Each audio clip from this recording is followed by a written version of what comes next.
За последние 10 лет количество транспорта в Таджикистане увеличилось на более чем 200 тысяч единиц. И это число не перестает расти. Только за 2019 год в первом квартале импорт легковых автомобилей вырос более чем 1,5 раза.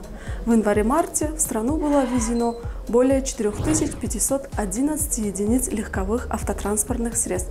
Причем сегодня в Таджикистане, особенно в городе Душанбе, очень много транспорта, который эксплуатируется на протяжении 20-30 лет. И его состояние может быть оценено как неудовлетворительное. Это сказывается не только на окружающей среде, но и на здоровье человека.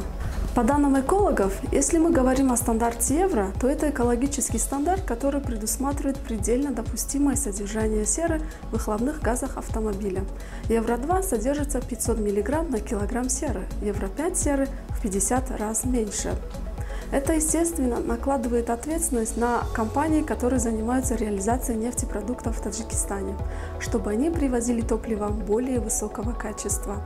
Разница между Евро-2 и Евро-5 есть, и она, конечно, колоссальная.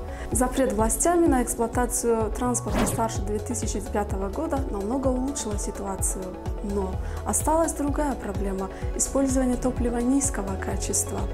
Причем сегодня в России и в ряде европейских стран использование топлива низкого качества уже давно под запретом. Было бы отрадно, если бы государственные органы сделали доступными лабораторные данные о выбросах в атмосферу различного рода токсичных веществ на постоянной основе. Экологи считают, что химический состав выхлопных газов представляет серьезную угрозу здоровью человека, животных и вообще может нанести вред всему, что нас окружает, включая растения и дома. Под воздействием выхлопных газов у человека могут воспалиться глаза, слизистые оболочки, появиться симптомы удушья, возникнуть обострение нервных заболеваний и бронхиальной астмы.